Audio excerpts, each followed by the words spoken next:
In association with Get a Tax Rebate, 1895 Sports, Mesa Vienna Aesthetics, CDX Security. Welcome to another episode of the Oddball Woody Show, where today I'm actually filming in a podcast studio over in Warrington, which is got a bit of euphoric recall here because the old Wilderspool Stadium is literally just situated at the back of me. Well, I say Wilderspool Stadium, it's been knocked down now, and it's just brought back a lot of memories. It's made me a little bit emotional driving into here actually, because it's been a while since I've been down this neck of the woods in Warrington. But I've got a great guest today. I've got Mike Winnet, who's gonna tell us his bullshit backstory, because he is known, he's a YouTube sensation, he's got a big following, and he's part of the Contrepreneur project, where he is, well, we'll ask him exactly what he does, but welcome to the show, Mike. Cheers for having me on, Paul. You alright? Yeah, I'm good, mate. Yeah, those things. Good. It's a good setup that you've got here. Yeah, brand new. You are the second person in here, so... It's not. I feel professional actually, like sitting here today. We're just blagging it. It might look like we know what we're doing, but it's a lot of money we've put into it. But during COVID, the studio we were using we couldn't use, so we just thought we'd just build our own. Yeah.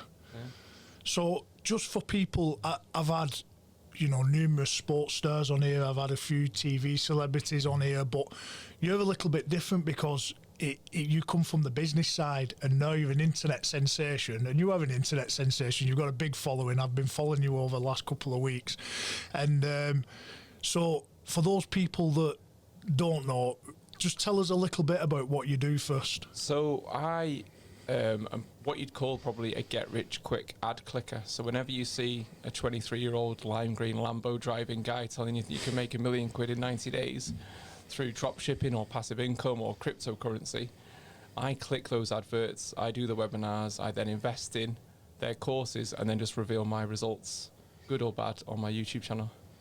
And what's sort of been the general gist of them? They're all bullshit and nothing works. Hard work. There are no shortcuts to success, is that in a nutshell. And most of these people are using a formula, which I call the Contrepreneur formula, to sell you the dream. So you're looking for a shortcut and they're willing to sell it to you for a discounted price.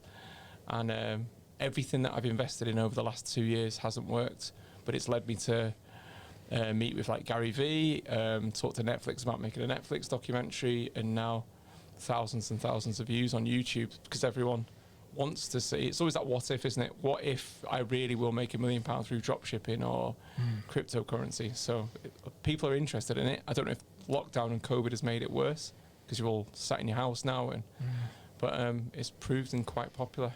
Yeah, I can imagine there has been a bit of a spike and an intake in that, because there's a lot of people with the COVID now, they're saying, all you need is a laptop or a mobile phone and you can create a business, and people do buy into this dream that, I can be a millionaire within a couple of months. Yeah, it's mad. And I actually started it because previously I did have a business that I set up in Warrington with some of my friends. We sold that for £8 million or $11 million. We sold it to an American company in 2017. And then, being a working class lad, I had a lump sum of money. We're not really taught what to do with money. I had time on my hands, and I thought, well, I know people get rich in property, so I should invest them in property. And I wanted to know a little bit about stocks and shares. So I started to research people, and then the more research I did, the more I started finding people telling me I've done it the wrong way. Working hard, setting up a business, grafting 16-hour days for years, and working in startups to educate myself in business was the wrong way. I could have just bought a course and I could have learned it in 48 hours, or on a seminar, or join a Facebook mentoring group. So rightly or wrongly, even though I thought it was bullshit and fake, it was like, what if? So I just thought, why don't I sign up to some of their courses and then make and record my journey, so make that content. And it's done quite well. Yeah, I mean, from the experience that I've had with the guests who I've had on the show, and to name a few, like Tony Adams, Ryan Giggs, some of the most successful footballers and sportsmen in the country, they've spoke about resilience, they've spoke about hard work. Coming from a sporting background myself, and being involved in the game for 20 years, it's a long amount of time, and I know from my experience that there is no shortcuts to success. all it comes down to is hard work. Yeah, there's an element of luck, but I believe, to use an SAS saying, you make your own luck. Yeah. And I'm a big believer in that. We'll touch more on that as we go on, but just tell us a little bit. I'm interested to see what brought you to this and what your childhood was like growing up. Yeah, so I am the son of a soldier. So my dad is in the army. He's only just left, actually, but he's 35 years in the army. So I was born in Germany, and then every sort of 2 years I'd move. And then when I got to age 7, I didn't like moving house every 2 years and changing schools. So I asked my mum and dad if I could go to boarding school. And I'm the only one out of the 3 kids that we had that went to boarding school, which is quite unusual. So I went to boarding school in North Wales, stayed there until I was pretty much 18. So I didn't really live at home at all. And weirdly, with money, I think I've always had a business mind. Because I went to a boarding school, the military actually pays some of your fees to go to boarding school. I don't know if you know that. So I was probably one of the worst off kids there, because everyone else could afford to go. There weren't many army kids there. So I was surrounded by parents that own their own businesses. So I think because that was my environment, that became natural thinking to me. So I always thought I would have my own business at some point. And then because I was away from home, this sounds quite strange, my mum and dad used to give me an allowance of £200 a month. So even from like age 7, I was given £200 a month, but they wouldn't really buy me anything. So I would have to budget for my own sweets, my own clothes, if I wanted PlayStation games and stuff like that, that type of stuff. Yeah. So growing up, I had a bit of a strange relationship with money, which I think set me in good stead for having my own business. And then I went to university, age 18, in London, lived in London for 2 years, and then decided I didn't really know what to do, so I started travelling Europe, worked in Holland, worked in Ibiza, which nearly killed me. And then my dad's from Warrington originally, born in Latchford, grew up in Latchford, went to Bottler, so then I just moved to Latchford and I've been here ever since. So what were your aspirations as a child? What was it? What was the dream? Because myself, I wanted to be a rugby player. If you generally from Warrington, it's a massive rugby town, isn't it? So did you have any of those aspirations, or was it always to be a businessman? No, I think all kids want to be a footballer or be a sports star, don't they? And rugby, I went to a rugby union school, like a posh school, so too rough to play rugby league. So, but no, I wasn't good enough to play football. But I just always thought I'd have my own business. My nan always says to me that when I was like 7 or 8, I said to her that I'd be a millionaire when I was older. But I think that's a normal thing that kids might say. I think all kids think that they could achieve that, or I'm going to play football for England or whatever. But I always just thought I'd have my own business.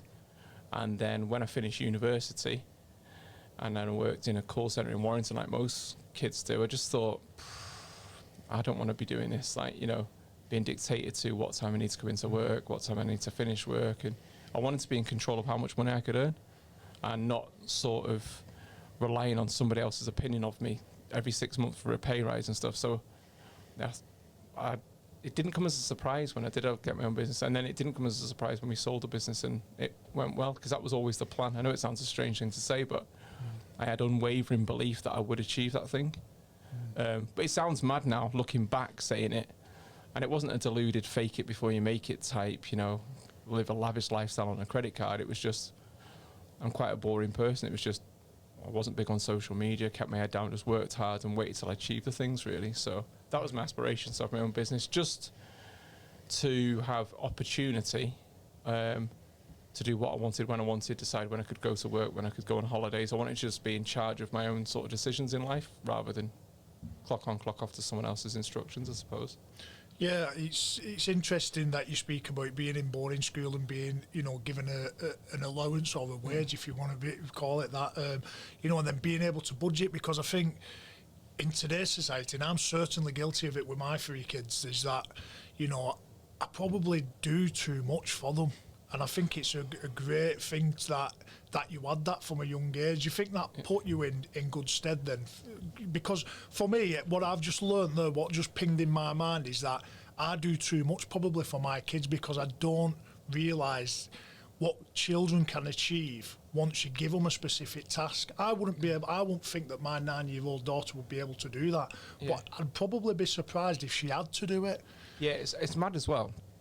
on that thought process. So like I would go, it was called Low Cost, the local like supermarket buyers, and we'd go there on a Saturday with a teacher, and I'd be buying sweets in multi-packs thinking, right, I'll have one of them a day, and if I buy that, that works out cheaper, so I'll have an extra 3 days worth of sweets. And it felt normal, it seemed normal. At no point did I think, this is unusual, why am I buying shampoo and conditioner? Oh, well, if I buy a 2-in-1, that works out cheaper.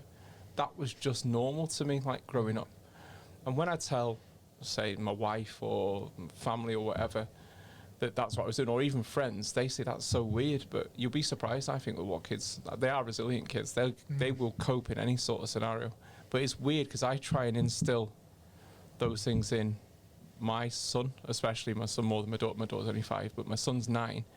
And when I give him his pocket money, I tell him, well, you want to save that, you won't touch that till you're 18. He's got a book about how to invest, he's got a book on like stocks and shares for kids. I know it sounds proper mad, but I think half of the problem and why a lot of people fall into like linking it to the Contrepreneur stuff, fall for these things, is everyone wants a shortcut later on in life, like because they've left it too late. But if you teach your kids young enough, everyone can become a millionaire if they start early enough. And I genuinely believe that, and that's kind of what I try and install in my kids. But equally, I don't want it to be too easy for them. I want them to learn to do it properly, because obviously if you do too much from them, they expect that. Yeah. You know. No, definitely. I mean, I was never, I didn't really particularly enjoy school. I wasn't majorly academic, but I think listening to your story, you got taught life lessons at school, where I was just taught education, academic. I wasn't really taught this, given, I think for me in schools these days, it'd be interesting if teachers did teach the kids about the economy and, investing money and, about buying properties and that type of thing, because it's so invaluable. I think it's very invaluable to them once they leave school. I'm not saying maths, English, science and the other subjects that they are taught in school are not important, but I just think that I just don't think there's enough education in school about from when we leave. I don't think the transition's good enough. I don't. I know I might get into conspiracy theories now, but sometimes I think, is it deliberately set up like that so there is always a workforce, and there is always, and don't get me wrong, there's nothing wrong with doing that, but I think if everybody understood how wealth was distributed and how it happens, a lot of people would be up in arms and stuff, and they realise how corrupt it is. So I think we're deliberately not taught these things, and that's how come I think it's one of the most important things to teach kids. And originally, my idea of when I finished my business was to make like a series of explainer videos explaining about compound interest to people and explaining about investing and stocks and shares. And even I'd be surprised, I am surprised at how few people really understand their pay slip when they get paid, like what's national insurance, what the contributions are and all these things, but no one wants to tell us this thing. So it's it's mad. We should get taught these things in school. But weirdly, in the boarding school that I went to, we cadets was even part of the curriculum, so we'd have to dress up like soldiers, and we had an armory at school, we'd carry guns around. It was mad. But that also felt normal to me. Do you know what I mean? I'll tell you something now in terms of, you've just mentioned looking at your wage slip. When I played rugby, I never looked at my wage slip and never looked at my contribution as my national insurance, how much tax I was paying. I just wasn't interested, because at the end of the day, I was getting paid enough money for what I wanted to do. Yeah. So I used to, and I wasn't the only one. I could come out of the admin office with 20 pay slips in my hand. They'd say, you've not had your pay slips for months. And I'd come out and I wouldn't even look at them. And I'd just go home and I'd just throw them on the table. I weren't interested. And I've only become interested in that since I come away from rugby. I'd certainly really wish that I was educated more in that type of thing. In what, how much contributions to national insurance, to tax, and exactly what's happening with my money. And I've had to learn the lessons pretty harshly, really, coming away from rugby.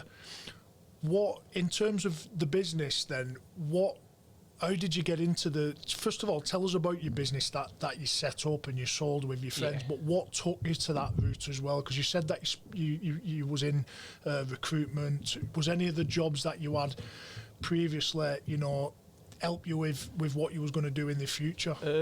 So I worked in Caravan Warehouse in Warrington. I worked at BT in Warrington, and then I worked in a few bars and stuff. Viper Lounge, I don't think it's there anymore. But so I did that. I went to university, got a degree in criminology, and then when I came out, I went for is it Thorncross Young Offenders Institute? Yeah. So I went to, bearing in mind I'd studied for 4 years, got a degree, went there, and I was offered a job for 13 grand a year, which was to look after a unit of 60 inmates on my own, doing lockup, and it was 11 hours on, 7 days a week, and then you had a week off, and it was for 13 grand, and it just blew my mind. Like, studied 4 years to be offered, and it's quite a high risk job. I mean, look at the size of me, I'm 5'7". Do you know what I mean, though? So it's just like, I thought, I can't do this. So then I just started working in sales, and I got on the phones, and I was actually all right. I didn't mind like doing sales and stuff. So I thought, and that was the first time I got commission, and it was almost like linked to performance, I suppose. Everyone got the basic, and I'd sit there and I'd watch who was earning the most money, and I'd want to sit with them, I want to learn from them. So I ended up doing that, and then picking up from some of my friends were happy just cruising along, just get enough money to go out, have a bit of beer money in the weekend. But I wanted to be, well, if I could earn 1,300 quid or 1,500 quid in commission on top of my basic. So I would go and sit, not with my friends, but with the top performers, learn everything I could from them, did really well at that. Then when I got a job it was a company called, it was BT Local Business. So BT Local Business was a franchise at the time. I don't know if they still have them anymore, but so I was in there, and that was a startup business. And I would learn, there weren't many people, there was about 8-9 people there. I learned so much about business being in a small business. So that's one thing I would always recommend anyone wanting to do that, wanting to run their own business, go and work in a startup if possible. Because unlike working for a big corporate company, I would hear conversations between them, like the managing directors, the CEOs, and you'd learn stuff that you would never hear or see or be invited into in a big corporate company. So I learned stuff there, and then a business, so an advert online for a brand new startup that didn't have a website, didn't have any customers, and I left that job and started to work there. Now in that job, I had to invent, how do we get customers? What's our sales process? I would help with the marketing. So I was learning every aspect of business, and I stayed there for 4 years. But for the last 2 years of that role, they franchised their business. So a new franchise would pay 25 grand, would then set up their franchise business all over the country. So pretty much every 2 months I was setting up somebody else's business. So that was when I got the confidence to think, fucking hell, why am I doing this for other people for a wage? If I could just do 5% of what this business makes by myself, I would actually earn more money. And so I was 29 at the time. I was on 70 grand a year, about 4.5 grand after tax I was coming home with. And I had a baby on the way. And I just came home at 10 o'clock, and my missus said, how come you're home? And I said, I've quit work. And she said, why? Like, what are you doing? I said, I don't know. And at this point, I didn't know what I was going to do. I don't know. I just think that I think it might be because I was about to turn 30. You know, it's just one of them sort of like, Yeah. I thought, I'm not ready for this. I probably won't be ready for it at 40, so just do it kind of thing. But I said, I don't know, but I think I'm worth more than what I'm getting paid at the moment, and I think I can do this myself. And then I was put on gardening leave, and in that 6 weeks, I came up with the idea of what my real business was, called Learning Heroes, with one of the other directors. And we, on pretty much in the first sort of 2 to 3 weeks, we said 10 million on a set date, and we worked backwards from that figure to say, how are we going to sell this business for that amount of money on that date?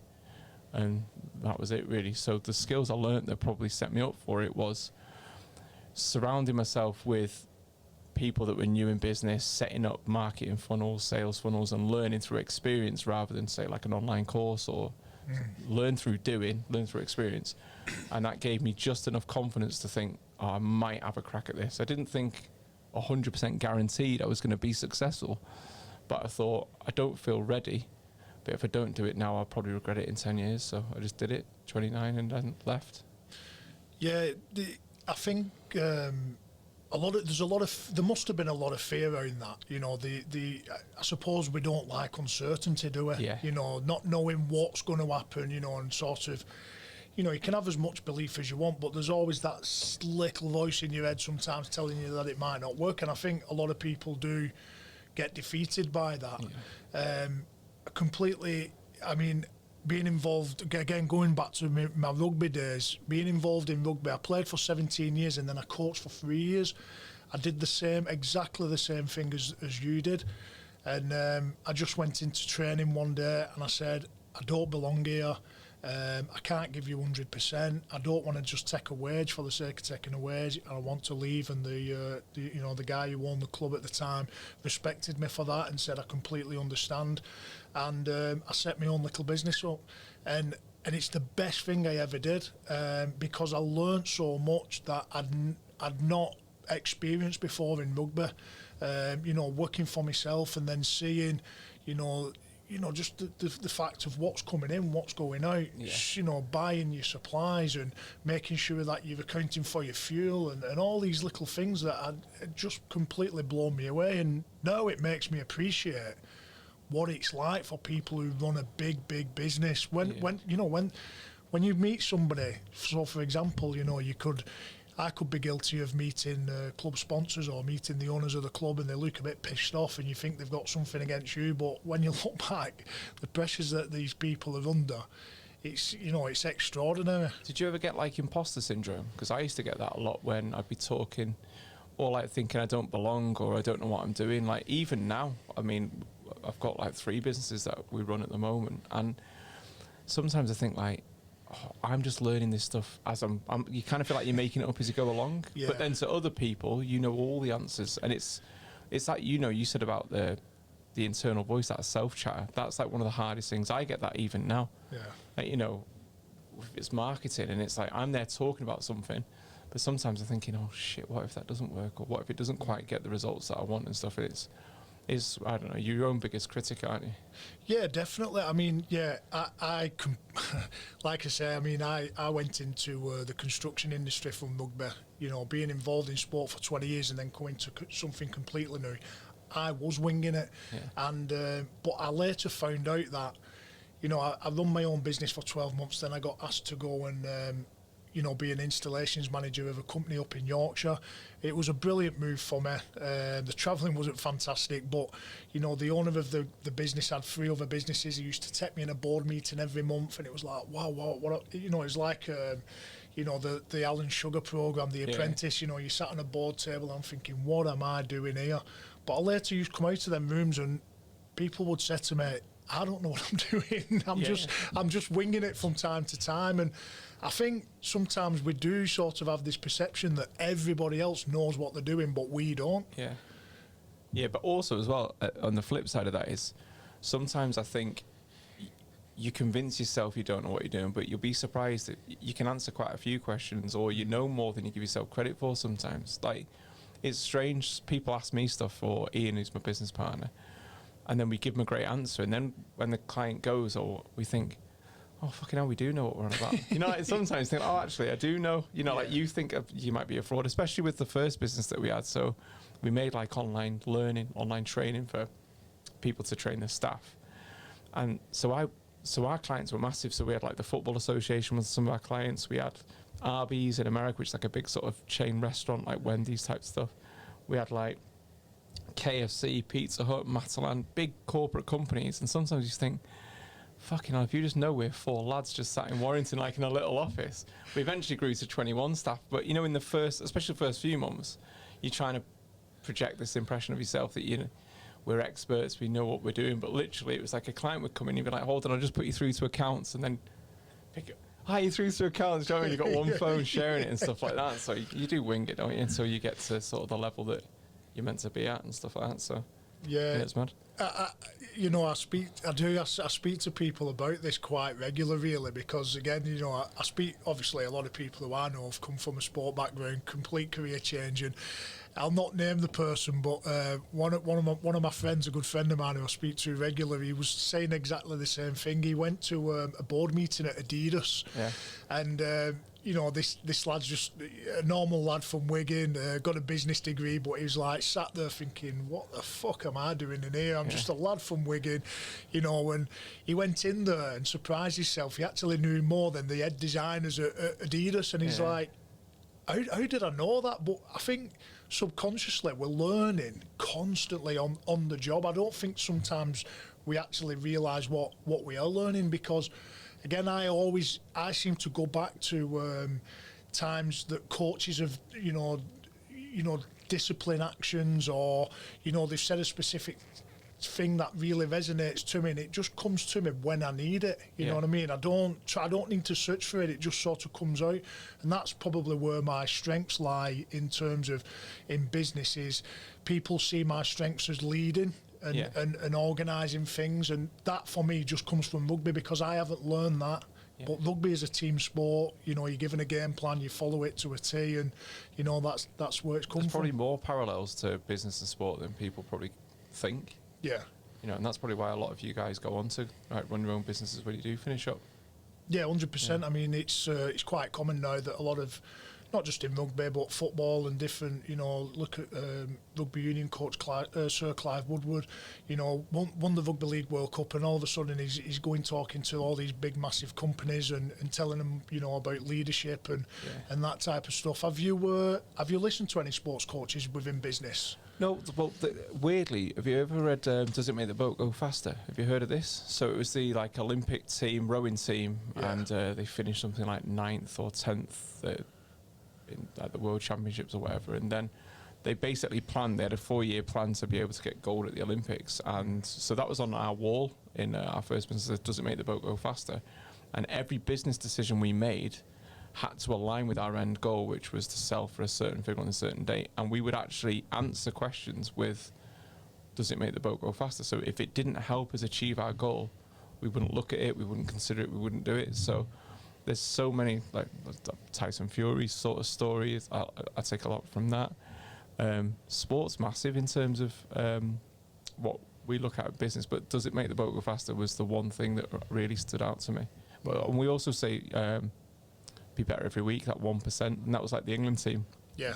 They want to be 1% better in 100 different areas of the game. Yeah. So we try and take that into business. Can we be better at marketing? Can we be better at sales? Can we be better at customer service? Can we be better products and stuff like that? So, yeah, a lot of similarities. Yeah, I mean, I take a lot away from my sporting background, and I always remember reading a sports science book at the time when I was at university, and it was about the Olympic team in 2012 when it was the London Olympics, and one of the sayings there was no man is bigger than the island, and literally saying, if one person was dragging the whole team down, within the different sports within camp, they would just go. And that for me is vital in business as well, because you can have, for me anyway, I've seen structures within business, and you have the negative people, and they just bring everybody else down with them. They start being a deterrent for the business, and that's same in rugby. So there is so many different sort of similarities. You get that with superstars in business. Sometimes you might have a top sales guy, but he's actually a negative effect on everyone else. So sometimes you just got to get rid, where really you look at the numbers and you think, can we get rid of him? But if the team's stronger as a result, then it is the right answer. And how many business people or coaches have the bottle to do that? Yeah. Do you know what I mean? It's I worked with a coach called Tony Smith, and he did exactly that when he came into Warrington. Got rid of our best strike player, top try scorer, cost the most money, highest paid player, and got rid of him. And in turn, it made the team stronger. We went on to start winning trophies. He also went on to win trophies as well, but just for him at that specific time, that environment worked right for him. He went on to be successful, but so did we as well. Yeah. I think, do you find it hard to make those decisions as a business owner now? I think with experience, I find it easier. But to begin with, it's hard. You've never done it before or whatever. I remember sacking someone for doing something absolutely crazy, and sometimes you think, come on now, like, why do I even have to, you might find this, running a business sometimes 50, 60% of your time, especially when it gets over, I would say, over 12, 13 people. That seems to be less than 12, it's easy to manage, but anything above 12, 13. So a lot of your time's like fucking child minding or babysitting. It's like he doesn't want to sit next to her, or she said something, or he's sent her in WhatsApp that he shouldn't have sent her, or whatever. And you find yourself 6% of your time, like I said, I don't know, spending your time managing people rather than managing the business. So that I struggle when it gets to that, but I'm all right now. A lot of the time, I think people know themselves if they're hassle. You know what I mean? And it's different if they genuinely don't know, but most people know. I've had to get rid of some people where I've actually gone, like, we can either make this easy or hard. Like, what would you do if you were in? I often ask that question, what would you do? And the same with pay rise as well. If you were sat in my position, what would you do? And 9 times out of 10, well, I would probably. And I was like, well, you know the answer then. And equally, I'm at once had a lad that asked me for a pay rise. He wanted to get paid 70 grand a year. He was on 64. And I said to him, like, and bearing in mind at this time, a lot of people don't realise this, so I paid myself less than some of my employees. I didn't pay myself last month here, but I paid myself less because I knew that the end goal was where I'd make my reward. So I was sort of like short-term pain for long-term success kind of thing. So, and at the time I was paying myself about 30 grand a year, and this lad that was in the business was getting paid 64, and he wanted a pay rise because he had a baby on the way, his first child. And I had 2 kids, and he said to me, well, I've got a baby on the way, so 64 grand a year is not enough. And I was thinking, what planet are you on? That's not enough money. And I just said to him, so he told me this on the Monday, and I said, I'm not saying no if you want 70 grand a year. Just work out for me, if this was your business, how much you would need to sell and how much money you would need to bring in for the business to justify paying a member of your staff 70 grand a year. And then we can talk about it. And then Tuesday night he sent me a message saying, I've had a think and it's all right, we don't need to have that meeting anymore. And that's what I mean, it's like mad, isn't it? So it's when you've got to make them decisions, but most people are sensible, you know. Yeah, I think really a lot of people, I could probably name a few who are not, but generally people do know, don't they? Yeah. When they look in the mirror and you say, come on, are you being fair? Yeah, they know when they're taking the piss, don't they? Or they know when they're like trying to get one over on you and stuff like that. And if they don't, then that's a different story sometimes. I think some people genuinely make mistakes or generally don't realise that they're being disruptive, but most of the time, people are sensible enough to identify, oh, you'll see it loads in team sports, won't you? Yeah. One player being a dick or whatever, wrecking it for everyone else and that. And equally, sometimes a manager doesn't even have to, or the boss of a business doesn't even have to dig them out because someone else will. Yeah. You know? Yeah. Or At Get a Tax Rebate, we make it easy for you or your business to claim back thousands of pounds in tax. Most people, like Jane and Philip, don't realise that they are owed money from HMRC, so they never claim. All you need to do is fill out a simple form on our website and we'll do the rest. It's that simple. We've also helped business owners claim back millions of pounds in research and development R&D tax credits. So if you're working in a business or own one, contact us today to see if we can help you claim back tax and improve your cash flow. Get a Tax Rebate, your tax refund concierge.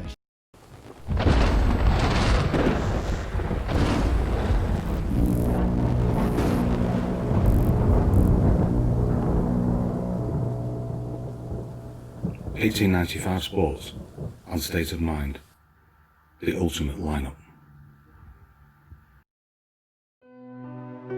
Macy Vienna Aesthetics based in Wigan. For all your wrinkle treatments, dermal fillers, lip enhancement, energy boost injections, immune boost injections.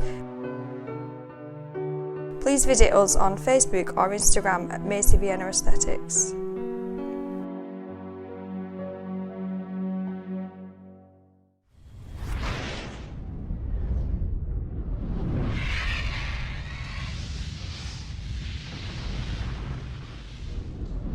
CDX Security, proudly supporting Rugby League.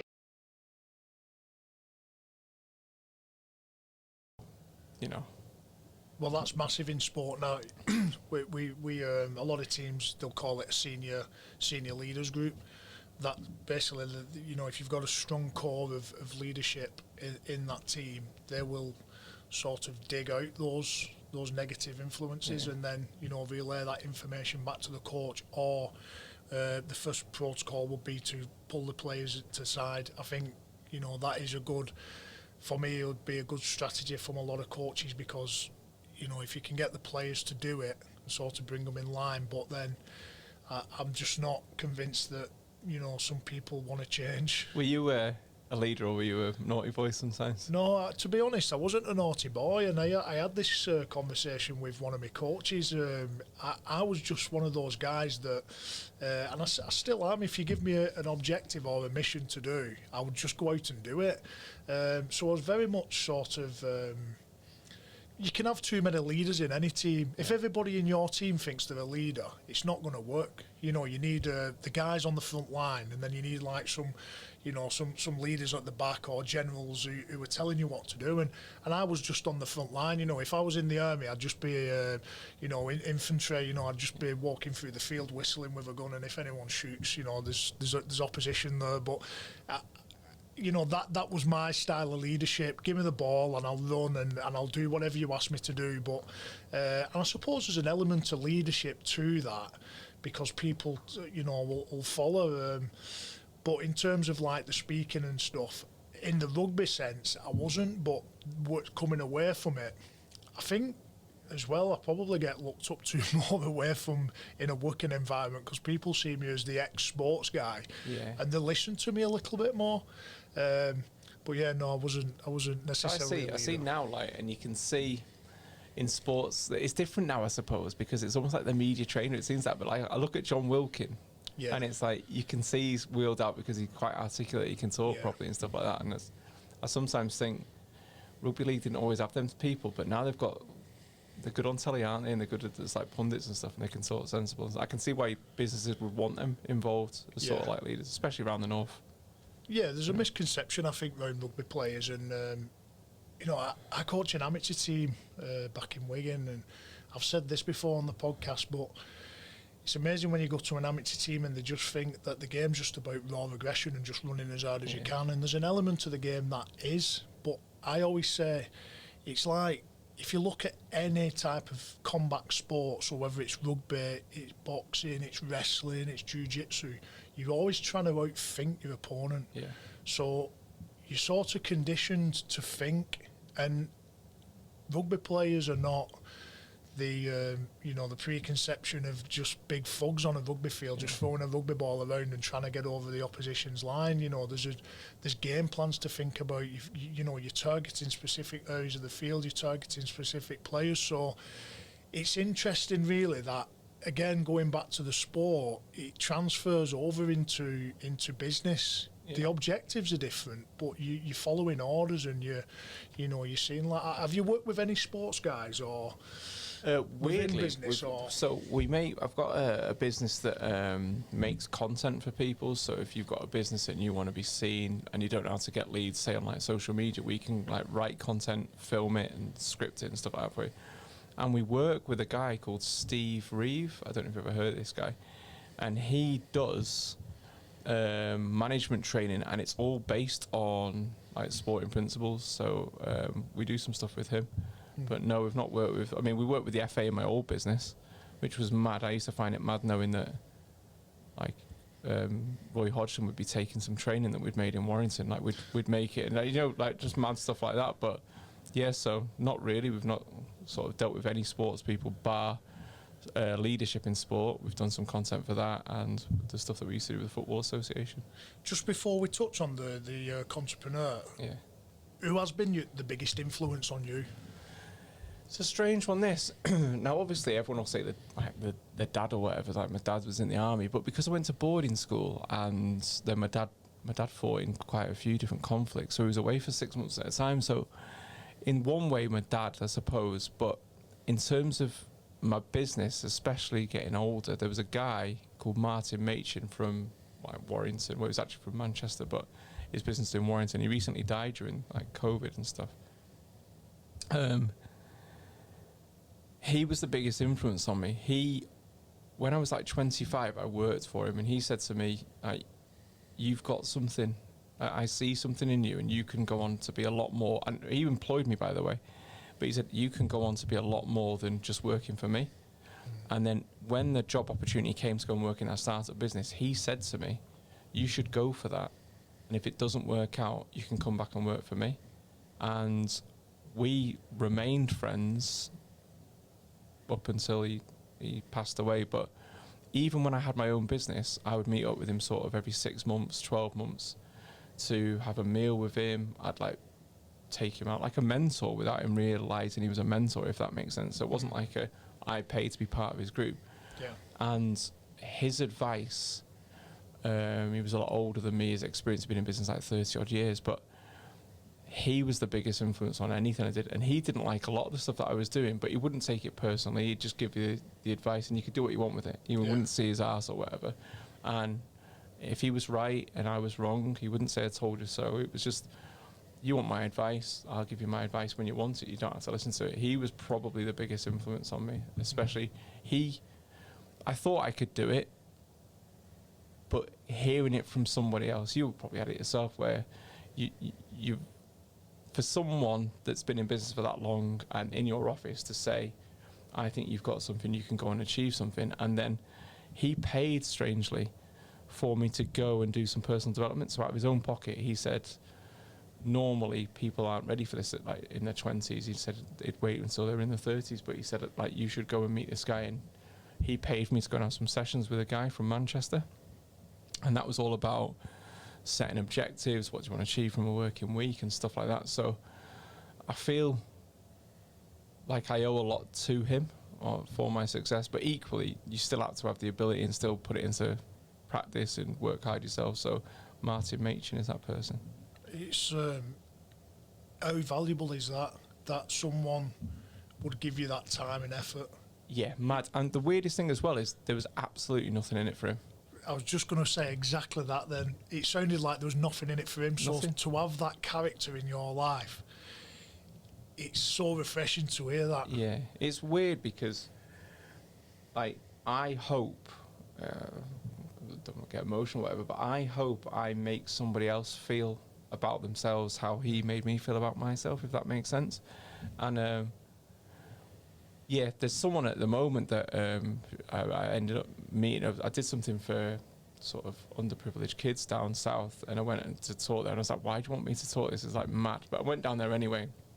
I know the lady that runs it, and there was a girl there, and she had so much talent, and she was young and whatever, and she hadn't have the opportunities. And I said to her, like, you know, I can help you get your book published. I can help you, you know, I can put you in contact with the right people. And that was like the closest I've probably come to being able to help someone. But yeah, it's mad for someone off their own back. Weirdly, who in their right mind would take one of their best performing employees and say, you should leave, stop working for me and go and work for someone else because you will learn more working for them than we could ever offer you here. And if it doesn't work out, come back and work for me.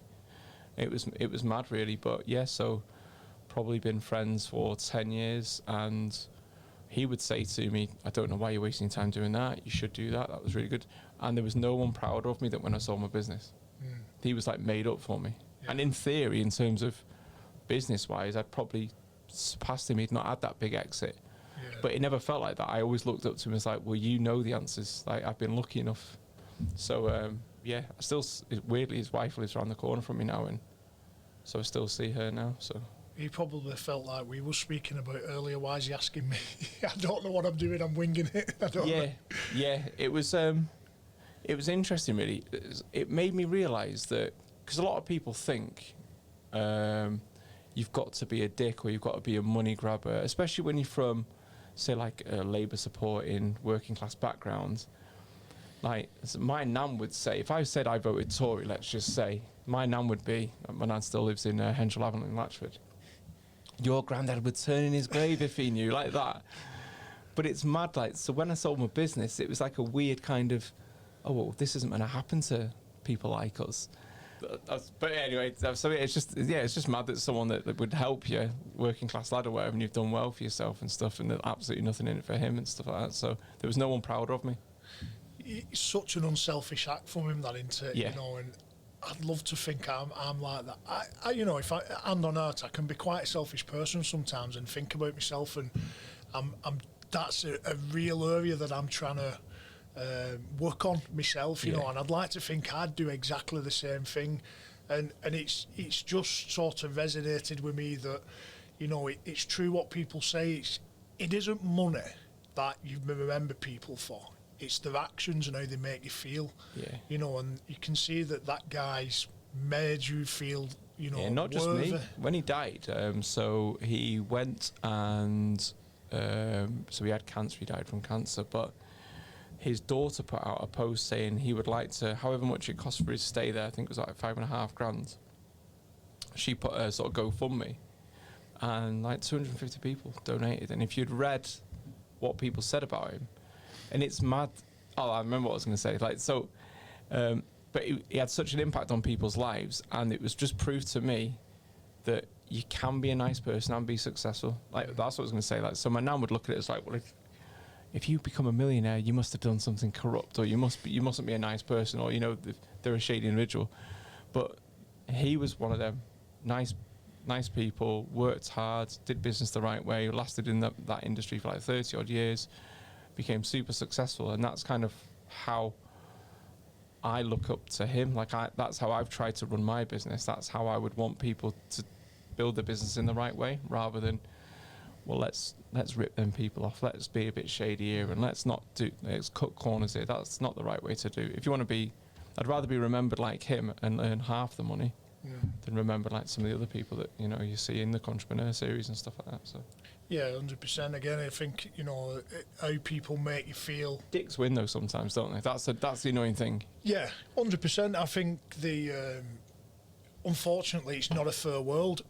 I do, from my own experience, I do see that those dicks generally fall flat on the face, and you know, people see them for what they are. Do you think with kids, I'm sorry to jump in, but this is one thing. So I remember, and it's like the exact example of why sometimes I think, so I try and bring my kids up to be, manners is the most important thing. Like, if someone compliments on your manners, that's a good thing, so always be kind. My little boy's quite sensitive, my little girl's a bit different. Like, really, they should swap personalities. But I remember at Halloween, and you've got some people's kids, it's like grabbing loads of candy or whatever, they're all banging on or whatever, and my two might be queuing and waiting, and then when they get there's none left. Yeah. And it's like, they've behaved in the right way here, and they've said like thank you or whatever, and they're almost being punished because they've not been greedy or elbowed other kids out the way and got to the front. And you see that sometimes, and you think that's kind of an example of life.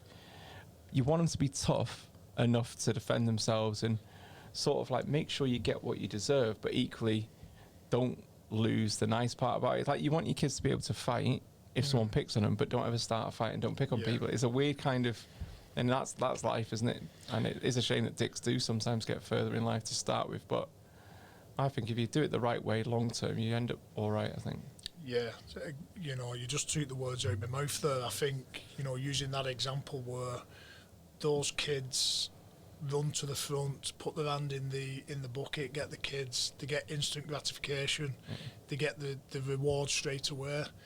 But I think the bigger picture is that the kids who waited and are polite and you know, they wait the turn, and they don't get nothing at that specific moment, but I think the bigger picture is that those kids end up winning in the long term.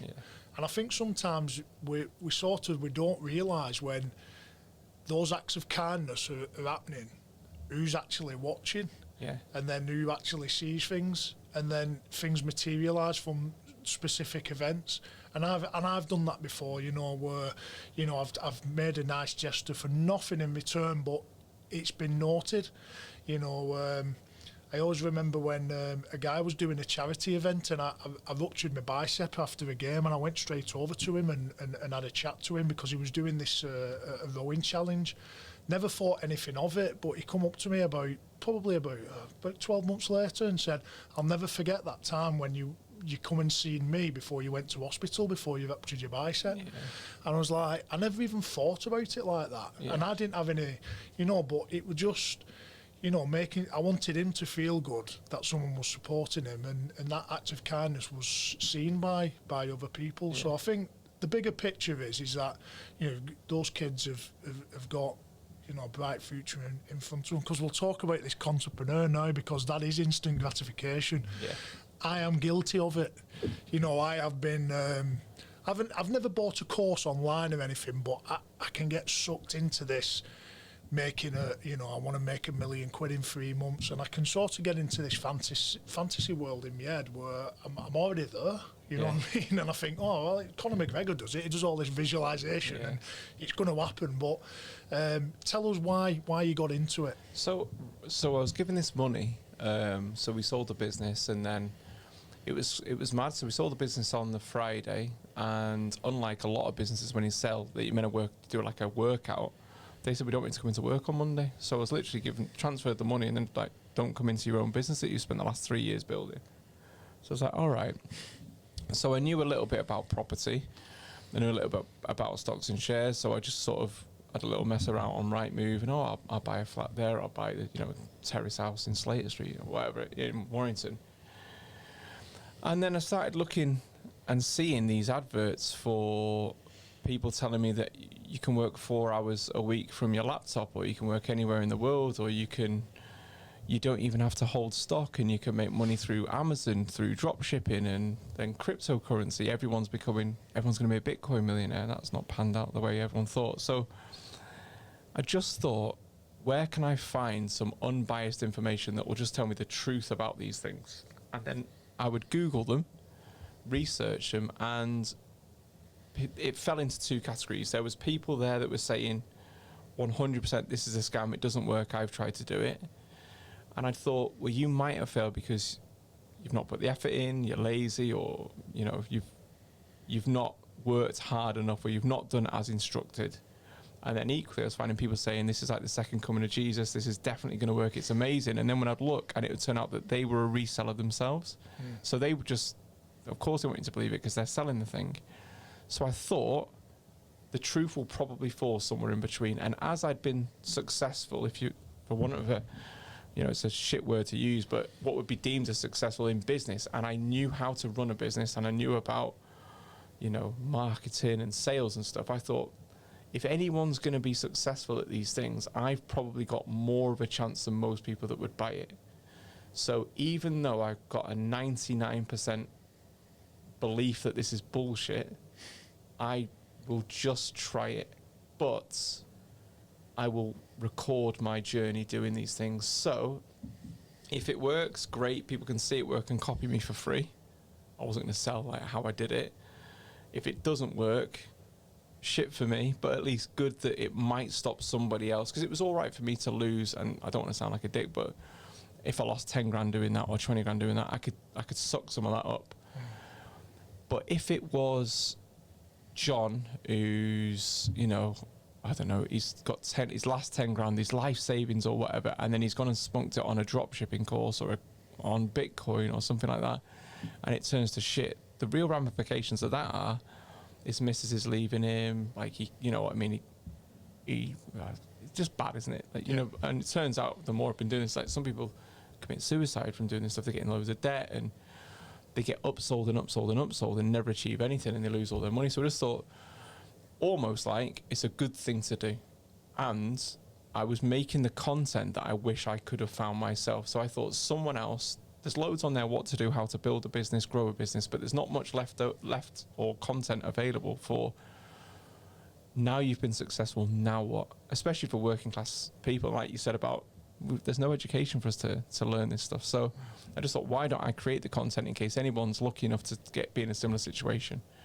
And that's what I did. So I just went to a lot of these events that you might see advertised. So it would be, we've got a property seminar in the Village Hotel, or we've got a crypto seminar in the Trafford Centre. And I went to all these events, and I listened to these best-selling gurus telling me how easy it would be for me to get successful. And I thought, that sounds familiar. That is almost word for word the same pitch as what I heard the crypto guys say and the affiliate marketing guys say. And then I started looking into it, and I would do some background checks on some of the people on the stage, and it turns out their businesses have never made as much money as what they claim, and they don't own any properties, but they're selling property courses, and they aren't a bestseller, or their books only sold 15 copies and it was a bestseller. And I just started to think, this world is bullshit. But I'm sat with 2,000 other people that are rushing to the back of the room with a credit card and spending $2,000 that they've not got. I remember one woman, as an example, and she was a VA, virtual assistant. She charged £20 an hour. And I was legitimately sat next to her. And because weirdly, it was kind of funny to me, because it was like, this is so obviously staged that no one's falling for this. But then I'd see people get up and run on stage and run to the back, and I was like, wow, this is blowing my mind. So I remember speaking to this woman, and I said to her, so this guy was selling, believe it or not, and it's mad. When I say this, you'll think, well, quite clearly that's bullshit, but he was selling it for $5,000, bear in mind. This is a business blueprint that works in any country, in any business, and if you follow this blueprint, he will make your business a £10 million business in 8 months. But he doesn't know anything about you, he doesn't know anything about your business or what you sell. So I'm like thinking, well, this is bullshit. What if I sell like a £20 product or a £10 product? Like, it's not going to work. But they were lapping it up. They were putting their hands up saying, yes, yeah, I do feel I'm worth more. I do feel, stand up, give a high five to the person next to you. And I'm looking around thinking, am I being, is this a setup or whatever? Anyway, so there was a break, and I said to her, what is it you do? And she goes, I'm a VA. And I said, all right. And bear in mind, she'd gone to the back of the room and she'd already bought something for £397. And I said, there's the 7.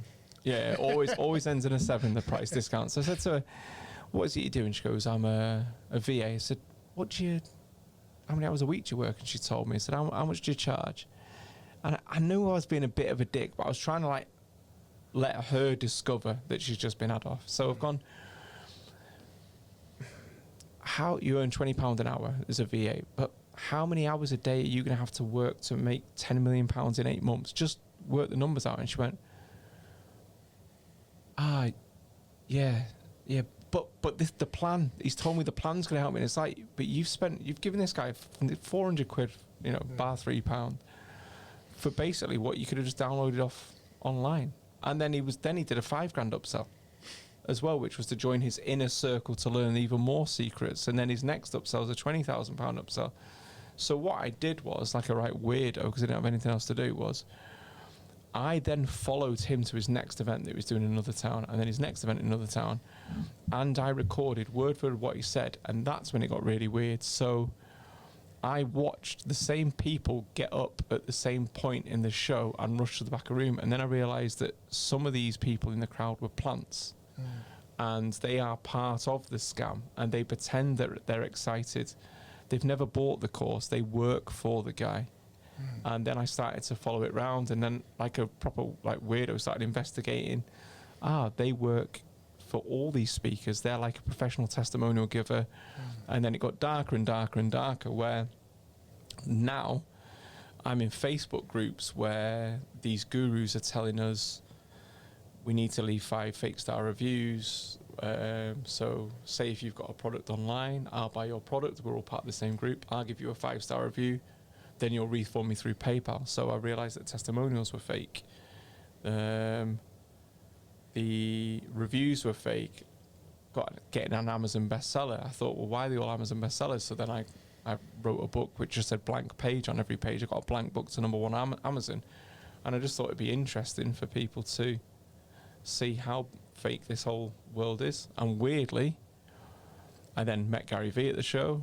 He then asked me to come over to New York, liked what I was doing, and then Netflix heard about it, and they wanted me to do something like the Borat of business, because they just think it's funny that an English guy is just sort of taking the piss out of all these Americans, I suppose.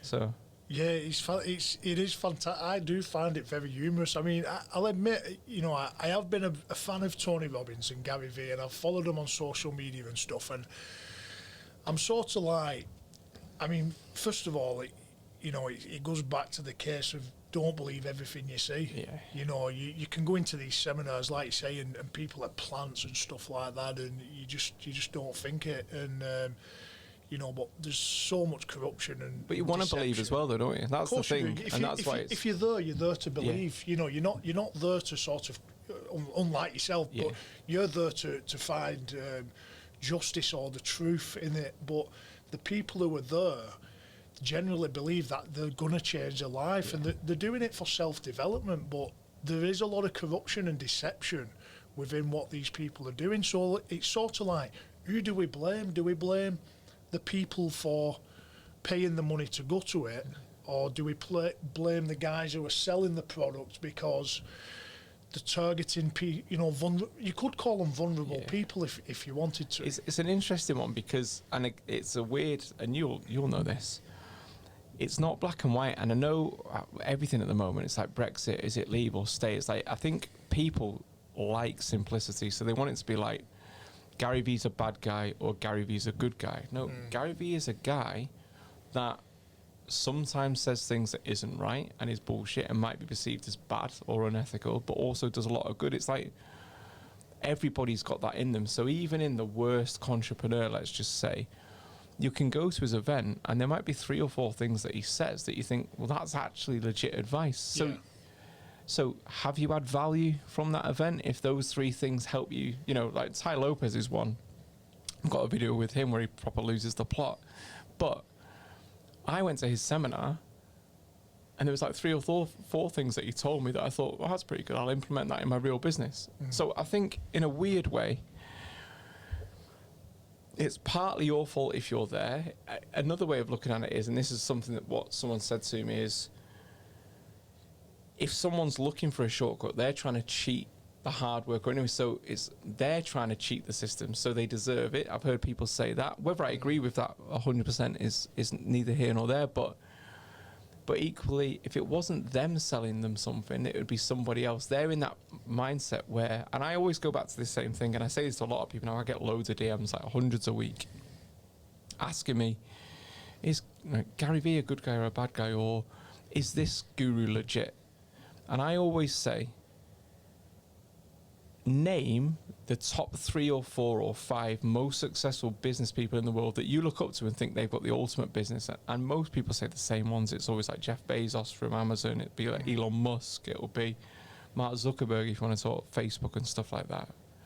And I say, do any of those people that you are accepting are the best in the world at what they do and you aspire to be like them, sit you down for 14 hours in a travel lodge in Basingstoke on a Saturday telling you that they've got a discounted hack for £97? No. Do any of them say that they put down their success to working 4 hours a week from their laptop? No. What have they all got in common? And I'll even say The Rock be the hardest worker in the room. Sports people like Ronaldo, he probably works harder than anybody else. That's why he's as good as he is. Let's just take them people. So what do we all universally accept as like the foundation of success? Hard work. And you think this stranger that you didn't know about a week ago, that's just been following you around on Facebook ads, has flown all the way from America to save you for $97. Like, if you think of it like that, you know the answer isn't this. And also, and I go back to being like the working class thing, if people are telling us that Bitcoin is the answer and everyone's talking about it, they're talking about it in the changing rooms, they're talking about it, like, even lads now ask me, what about Bitcoin, what about crypto?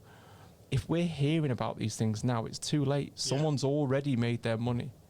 When they want us to throw our money in, it's too late. You almost need to be working on your own thing and working long term. So I always think that. But yeah, people want it to be true. I think they do need to take some responsibility from themselves, Grant Cardone's a perfect example. Grant Cardone is someone I quite dislike, but he knows a lot about marketing. So if you can watch his stuff and take elements of his stuff and say, if I apply that to my real business, he has got some sort of value. But if I don't get these super fans that believe absolutely everything that Grant Cardone says or Gary Vee says, like you've said. Gary Vee contradicts himself if you want to, put some of his content from 2 years ago to today next to each other.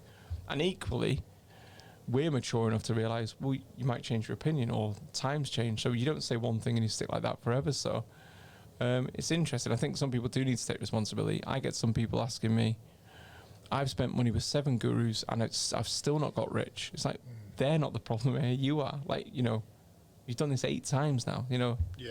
So, yeah, I think, but equally, they are targeting. Have you ever heard of Dan Priestley?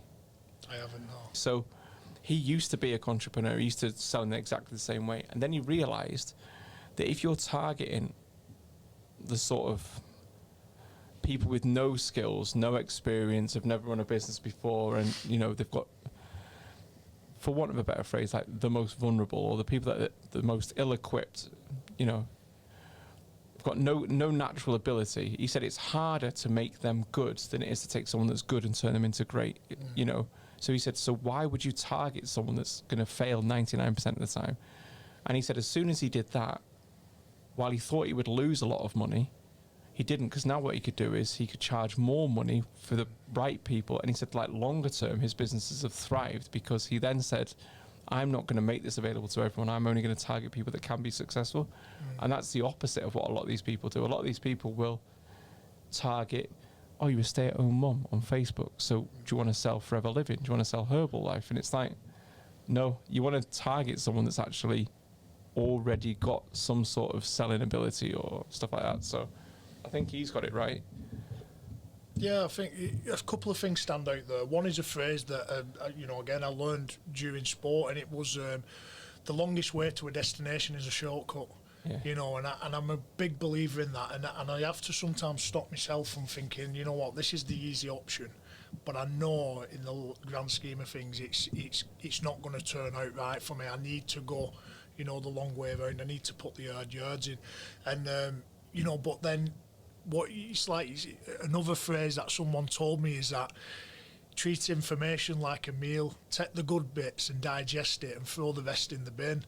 And I've listened to Tony Robbins for many years, and I've listened to Gary Vaynerchuk for many years now, and there's certain elements that I can take away from him. A saying that I use quite a lot, and it sticks with me. Tony Robbins, he says, burn the boats. Yeah. And when I'm making a decision, that phrase always sticks with me. So, you know, there is value, like you're saying, there's stuff in it where you think, do you know what, that's good information. I think it all falls down when they're sort of trying to con you into buying these products. Like you say, you know, if Rita, who owns a news agency in Latchford, is going to buy this £5,000 or £500 blueprint to a business and make 10 million quid in a year, is it realistic? Yeah, exactly. Should be better off spending it on just like marketing in the Warrington Guardian. Like, it's almost like, and sometimes I get called demotivational or like shitting on people's dreams. It's not. It's like, I'm just trying to be realistic, because if it's a get rich scheme, it means someone's getting poor even quicker. And 9 times out of 10, and I always go back to this as well. So say if I had a property investment course, come to my course, I'm going to host it in Warrington, Par Hall, and then I make loads of money from investing in properties, but for one day only, I'm going to come in Warrington and teach you how to do what I do. Why would you want to teach a room of 100 people how to do what you do and become your competitor? It doesn't, even from a business perspective, it doesn't make sense. You're turning customers into competitors. So I just think, beware of anybody that's offering you a shortcut to riches, really. And you know that full well, because again, I go back to that thing I said. If I said to you, who are the most successful business people in the world, you wouldn't name an internet marketer that does a YouTube video. You know, Elon Musk doesn't follow you around on Facebook saying, hey, look at me in front of my Lambo, look at my new Rolex. They don't do any of these things. Yeah. If you have to go and research someone to think, well, are these people legit? Then you already know the answer, because that's a strange question to ask from someone. You just would assume they are legit. So who has been your most interesting? I'll tell you who's been the most interesting watch for me. Dan Pena. Yeah. He's the most interesting guy. He's got more testosterone in his left testicle than I've got in my left testicle, because I haven't got the right one. There you go. But yeah, he's mad, isn't he? He's mad, mate. He comes into a seminar. For anybody who's listening, go onto YouTube and look at Mike's Contrepreneur Bingo with Dan Pena.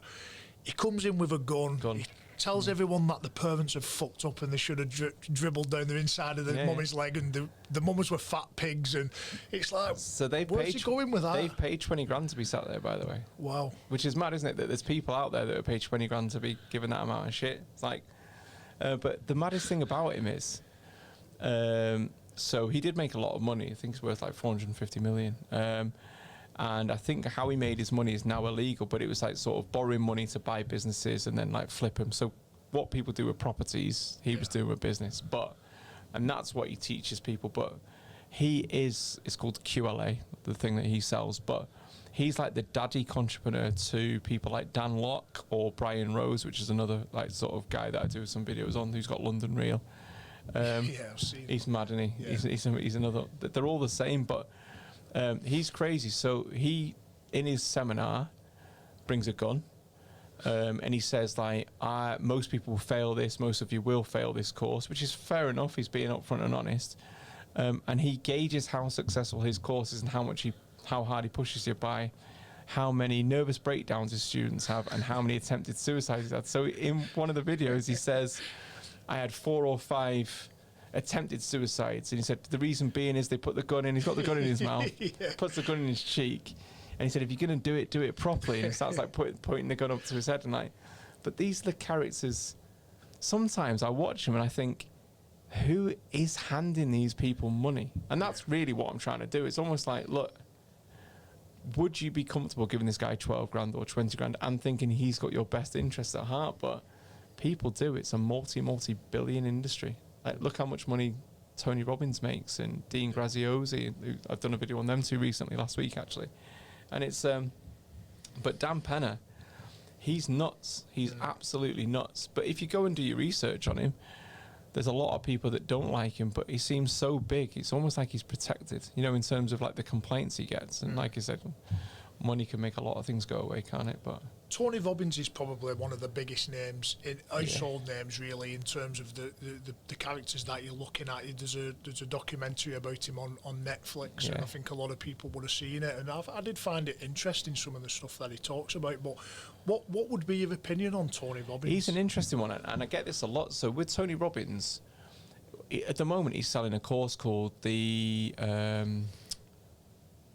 I've just done it, the Knowledge Broker course. So the Knowledge Broker Blueprint. So it's KBB, and that's a course. The Knowledge Bullshit Blueprint. Yeah, that's what I call it. Yeah. So he is selling that now to anybody because of COVID. Blah blah blah. You can now. But basically, it's a course on how to sell courses to people, which is mad. It's like the ultimate pyramid scheme. But if you look at Tony Robbins, it's undisputable that he's worked with, say, Conor McGregor, you mentioned him before. He's worked with Oprah. He's worked with like all these big names, presidents.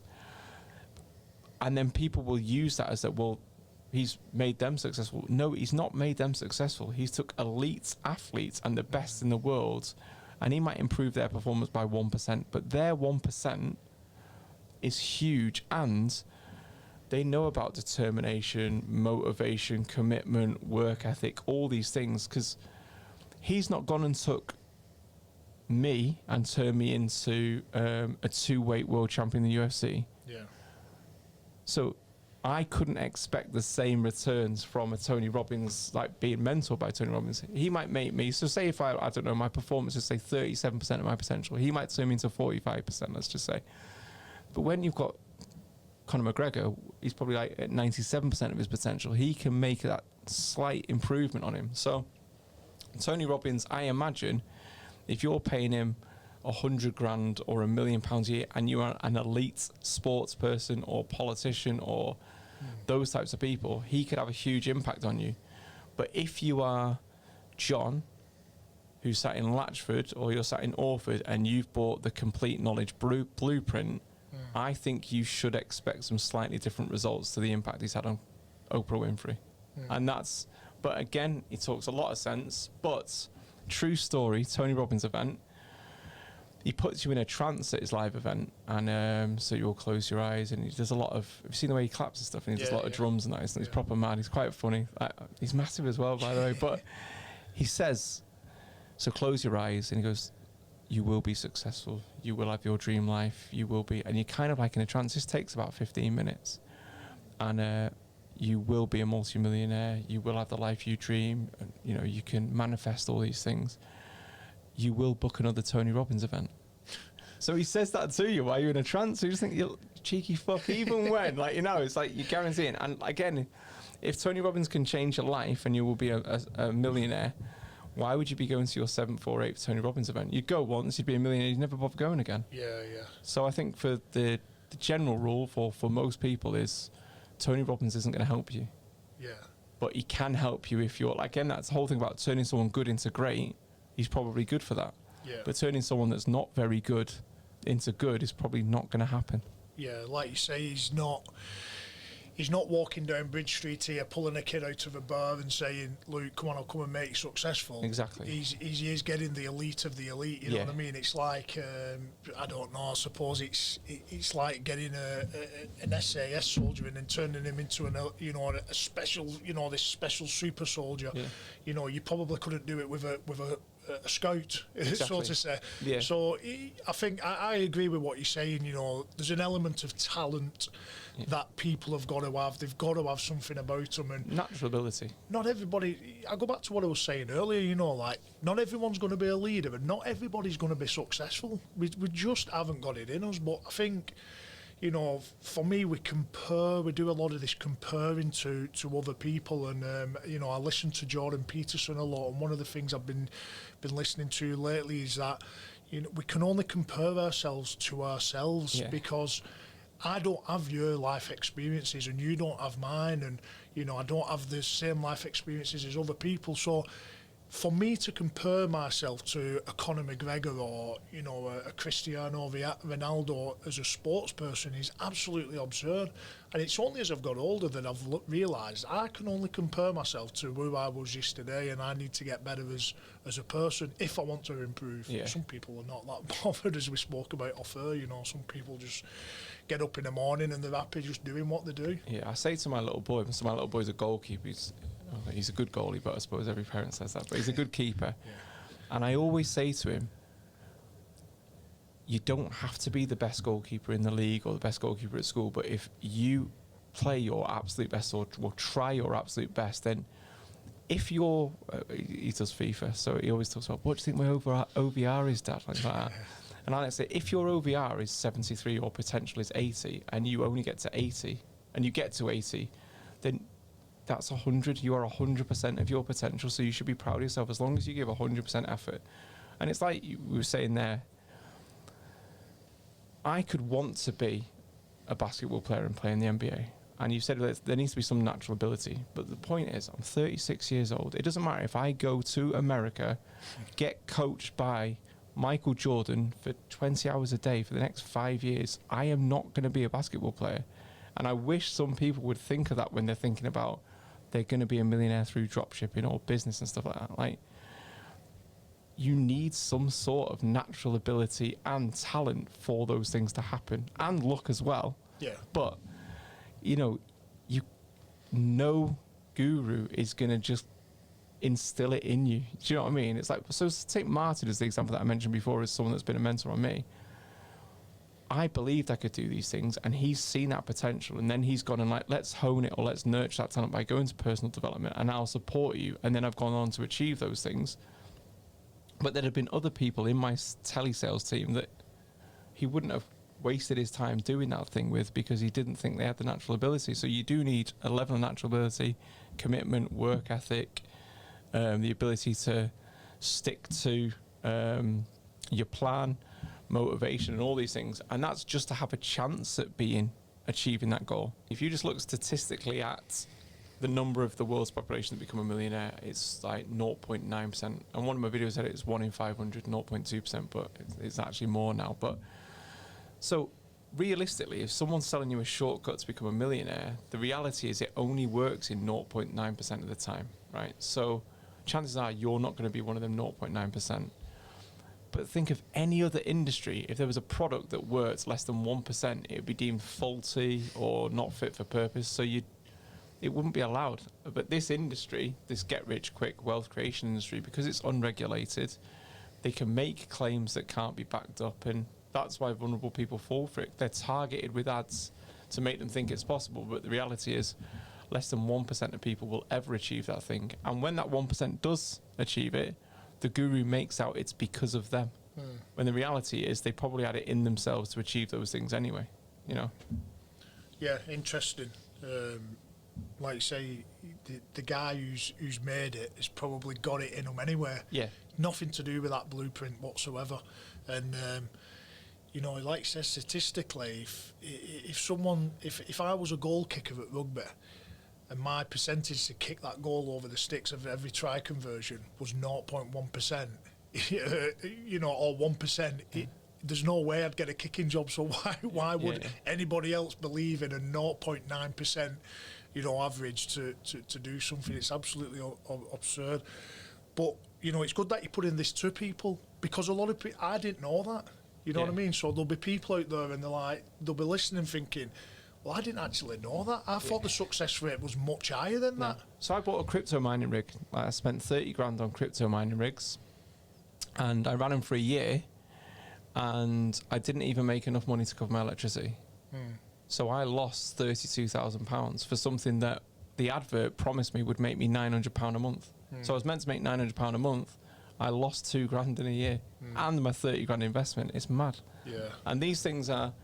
Now I know people that bought loads of Bitcoin, and then the value tanked. So it's like, it's all right for me doing it. I mean, I can't keep doing it. My accountant thinks it's a shit business idea. I've spent 500 grand in 2 years. And I've tried my best at making these things work, and not one thing has got anywhere near the returns. Nothing at all. But guess what I have made money from in the last 2 years? Charging people for something that I'm good at. So a skill that I can charge people for, and it's not passive. I do that as a full-time job. So I'm good at writing content and creating content and producing content. People pay me to make content. When I sold my last business, they paid me not to compete with them for 2 years. So why on earth would a guru teach you their secrets so you could compete with them? It doesn't make sense. Real business doesn't work like that. With success, you've just touched on it there, you know, you sold your business, you've tried your hands at other stuff, but just tell us about when you finally sold your business, and how you felt, because we spoke off earlier about, you know, this losing your identity and not feeling yourself, really. Yeah, it was tough, I would say. So I sold the business in June 2017, and I would say I've had a slow, gradual decline in terms of like sort of how I feel, mental health. It's like a bit of a, you know, it's like a hot topic at the moment, but I would say the strangest things would like affect me. So how people would talk to me would be different. So I still lived in the same house, kids still went to the same school, and then I would say to one of my friends, oh, I feel a bit down today or whatever, and they go, what, on your kind of money? So all of a sudden you couldn't feel the same. We'd have had that conversation 6 months before, and it would be, oh, what's up, mate? Oh, do you know what, we'll go, I lived in Gorse Cove at the time, so we'll go to the poacher, have a drink. So I couldn't have that conversation anymore. People would ask me what I did, and then I didn't really know what I did. So it was, I didn't want to say, oh, well, I've just sold my business, because then you sound like a wanker that's like showing off. Or then, well, I'm in between jobs at the moment. Then people might say, oh, you're not trying hard. Like, do you know what I mean? And then I was like, going and dropping the kids off was like the weirdest thing. And then almost like, I don't want people to talk to me anymore. But not being arsey or funny. It was just, I felt like I'd lost sort of my reason for getting up in the morning and to focus on my objectives. So it was that loss of identity. Before, I was a business owner and I had a plan to grow my business and sell my business, or be better than I was last week. But then all of a sudden, I was now a man that didn't have a job, and then bar getting the kids ready for school, but then between the hours of 9 to 3, I didn't really have anything to do. And I in a weird way, I don't know if you might be able to relate to this with sport or whatever, your mind and the self-chatters can be quite destructive. So unless you've got, it's almost like a distraction. Work is a distraction for my own problems. Time and money just amplify your problems. So if you are, let's just say, I'd work all week and then just get wrecked on a weekend, just get fucked on a Friday, Saturday, and you'd go out with your mates. Like now, I didn't have anything to do. So now, but I had money and time, and I'd phone my mates, they're in work. And all of a sudden, you're a dick because you don't work. So you wouldn't speak to him like, oh, what are you doing on Wednesday? Oh, I work full time, mate. Like, you know, so then you find yourself like, well, what can I do on a Wednesday? And it's a slippery slope, honestly. And that's for all your best intentions. You don't think, and before you know it, you realize that I'm not living a real life anymore. Do you know what I mean? And then on top of that, everybody else has got these expectations of you, like you'll get it, oh, you're the sports star, you're the successful sportsman or whatever, when it's like, I don't want to talk about these things anymore. All I would get on the school playground was, well, you've done it, tell me the secret, tell me how I can earn £1 million in 12 months or 6 months or what's your, and it's like, I don't know every business answer, I don't know, and I just kind of felt like a fraud in some ways. Like, I thought I could achieve these things, and I really believed it would happen, but when it happened, it's hard to almost get your head round it happening, and then not having that structure, not having that routine, not having the things that you actually didn't like at times. So I hate the fact that I can't just go in, but they're the things that keep a lot of people like myself on the straight and narrow, really. And when you've not got that structure, my dad's going through it now. My dad's been in the army 35 years. He's, what are you wearing today? Camouflage, surprise. Like, do you know what I mean? Like, you don't have to make any decisions, really. You probably had it. Yeah. Like, my dad had his meals with where are you going to live was dictated to you. You pretty much, you'd never have to grow up. Then all of a sudden, you're just thrown into real life. Or, well, I was in a fantasy world, really. Like, here you go, here's a few million quid. Well done for growing this business. We don't need to see you again. And I just felt like, oh, well, I was known as Mike, the guy that sold that thing, or that was my business, and now I've got nothing. So I lost loads of friends. But equally, and this will sound weird, you're down the pub with your mate, and your mate might say to you, oh, fucking hell, my boiler's broke. And you'll be like, oh, how much is that going to cost you? Oh, it's going to cost me 300 quid. And you're like, oh, fucking hell, how are you going to pay for that? And it's like, oh, do you know what? I might work overtime. That's a normal conversation for normal people up and down the country. The cam belt's gone on my car, whatever it might be. And I remember one of my friends, like good friends, and our kids were in the same class, so we used to walk to school with the kids. And he goes to me, my boiler's broke. And I was like, oh, shit. Fucking hell, how much is that going to cost? And he's told me. And then I'm thinking, oh, he knows that I've got that money and I could sort it out for him. So I'm thinking that. And then I'm thinking, but this is a normal conversation. He would have said this to me normal. So you're bad now for thinking that he's asking you for money, right? And then his missus has said to my missus when they're picking the kids up, oh, you won't believe it, but bloody hell, like the boiler's gone and that, we're like really struggling. We're going to have to take a loan out. So then I'm having a conversation with my missus at home saying, are they asking us for money? And now I'm feeling, I didn't offer. So am I now a bad person for not offering? And it's a weird thing to say, but that was like one conversation that really stood out to me, is in like, I'm now second guessing normal conversations that I would have. Like, that conversation could have happened 6 months before and it was perfectly fine. Yeah. He might have not been asking me. So am I bad? Or he might have been asking me and I've not offered, and he might now think that I'm a dick. And then I remember going out with my mates. We went to Ibiza, and I said, don't worry about accommodation. So my mates are, weirdly, like, my mate's a financial advisor, so I'm one of his customers now, which is mad. Like, I never thought I'd be able to be one of his customers, but he did me mates rates when it came to investing my money, and he ended up saving me like 13 grand. So, because he saved me 13 grand on what I would have paid if I'd used someone else, investing in stocks and shares, I went, well, we'll go Ibiza, but I'll pay for our accommodation. He was like, no, you don't need to do that. Like, I'm doing this because I'm happy for you. Like, you know what I mean? And you were my mate, so. And I was like, no, I'm paying for the accommodation. 2 of our mates was pissed off. So he's like buzzing, like, you don't need to do this. I'm so happy for you. Like, thanks so much. It's a nice thing to do. I want to do it because it's a nice thing to do. 2 of our mates were like, oh, you think you're fucking Billy Big Balls now doing that? It's like, you can't win. It's like, if I didn't offer, tight ass, like, you're not offering, and then you are offering. And so weirdly, you find yourself kind of, you know, people say, oh, they change once they got money. I think it's not always you changing, or in a negative way or a bad way. You start second guessing things, and then people start second guessing you as well. And it's, I don't know, it's a strange thing. It made a lot of people that I thought would be happy, unhappy, or annoyed, or pissed off, or maybe put their career and life into perspective. But then equally, I was surprised at those people that were happy for you, which is a strange thing as well. So you know, you'd have got it when you went pro. There'll be some people that were made up that it happened for you. Some people you thought would be happy but were a bit pissed off because maybe they didn't make it and they thought they were better than you, or do you know what I mean? I don't know if you can draw the parallels there. No, 100%, mate.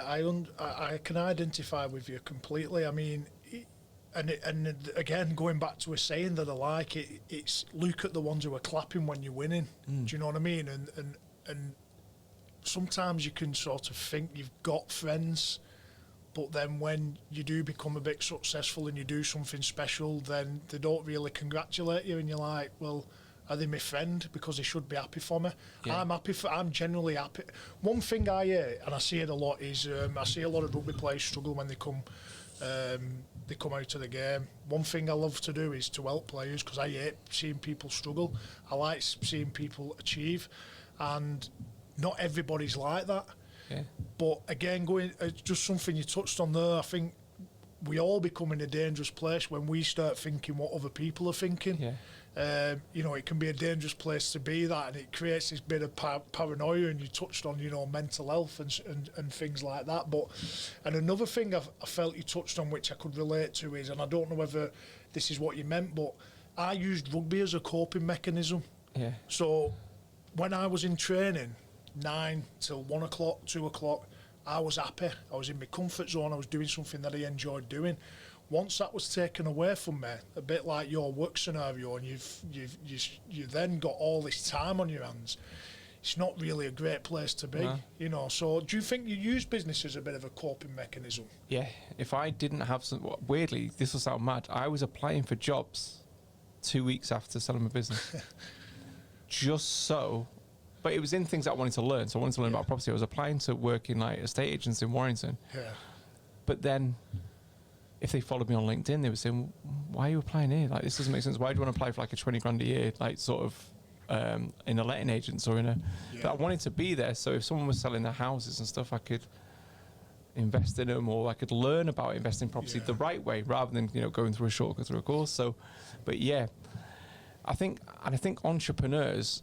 It's like Elon Musk. He made millions and millions and millions, and then he goes and dumps it all in another company. I think people need to distract themselves and keep themselves busy, and that's why, like, now I've set another business up. Like, you know, and I think weirdly, a lot of people say, well, if I made £1 million or 2 million quid, that would be me done. Yeah. But because you've got that mindset and that belief, is probably why you won't achieve the £1 million.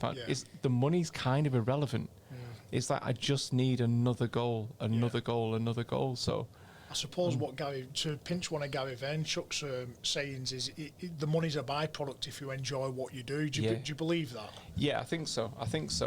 But even so, it's like, I don't even enjoy a lot of the stuff that I do, but it's like, I know if I don't do it, the alternative's worse in a weird way. Do you know what I mean? Yeah.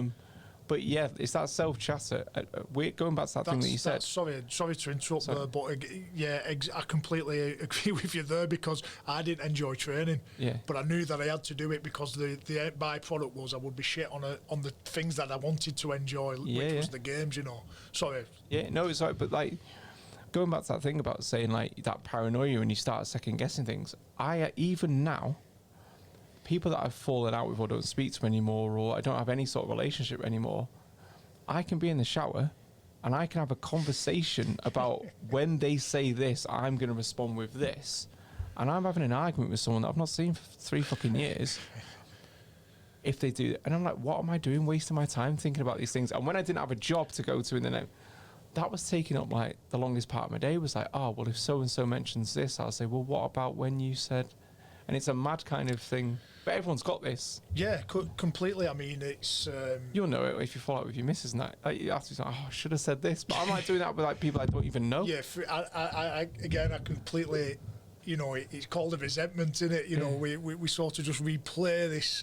You know, we keep replaying this thing in our mind. I've never lost an argument in the shower, though. Yeah, never. That's it. Yeah. The other good one is the 2 a.m. debate. You know, having an argument with someone 2 a.m. on your pillows and your head's going and spinning. But it's, you know, it is funny because, like, I can have these... I do the same myself. I have arguments with people, and they'll say this, and I'll say that, and they say it, and it can go on forever, and I've got to catch myself doing it and stop completely doing it. But Do you find as well that within business, the people that you was closest to, because I did in Mugbear, the people who I was closest to in Mugbear, straight away as I come away from them, or they left the club, or I left the club first, your contact stops. And all of a sudden I'm questioning, well, was that a true friendship? Yeah. Was it just convenient because we was seeing each other every day, or what? Yeah, it was weird because I sold the business, and they're people like, growing a business from scratch, and it starts off small and every hire is important, and it's like us against the world, especially early days in a business. It's like I used to say this thing, you eat what you kill. So we had no money, no investors. We had to sell something this week. If we don't sell it, we're not getting paid, and we've shut the doors. And that makes you so hungry. If you've got no money coming in, and it's that thing about having a basic salary versus, being 100% in charge of what you earn, it's a big jump to like not have a basic anymore. If you go commission only, like fair play to you, it's a big step. But so we ride together, die together type thing. And then all of a sudden the business was bought out, and then I didn't speak to or see or hear from any of those people. Only like maybe 2 of them out of 21 got back in touch and said like thanks very much or whatever. But equally, that was also good in some ways, because it was almost like that was a 3-year period in my life. I want to move on to the next thing, and I'm sure the people that bought our business didn't want me to be hanging around, like, do you know what I mean? Like David Brent in the office. Do you know what I mean? Like coming back in and being like, oh, do you remember? Oh, we didn't quite sell it that way, and we did this. So they kind of work for both parties. But yeah, but it'd be the same in school. I don't speak to anyone that I went to school with. I speak to maybe one person from university, and that's few and far between. I've got very few. I suppose maybe it's an age thing. I don't think it's necessarily business or sport. You can probably count on one hand. You might have 1,000 Facebook friends or whatever, but you can probably count on one hand how many people would ring you up to see if you're all right. Yeah. I've probably got 3 that would actually just ring up and see if I'm good. And again, but I suppose it's different when you have kids as well. You kind of like drift apart, we have kids and whatever. So, but yeah, some people I thought would be in touch weren't in touch. And then equally, when I have been feeling quite low, it's interesting who can spot it and identify it. And some people that you might not feel that you're a big part of their life or important in their life, sometimes will get in touch. And weirdly, sometimes you might have known this, like my YouTube stuff, it's like a persona. And sometimes I think people expect that. But I've had people watch one of my videos on YouTube, send me a text message saying, you don't seem yourself, I can tell in your eyes there's something like what's going on. And there's been times during the last 2 years where I felt proper low, like as in, put me on medication, like low. And that blew my mind. I never thought I'd have to go on medication, so I'm not on it now, but there's been times where I've thought like, do I really add any value here? What am I anymore? I've peaked. I'm only going to be disappointed from this point. I'm like, I'm not acting or behaving or being, I'm lost.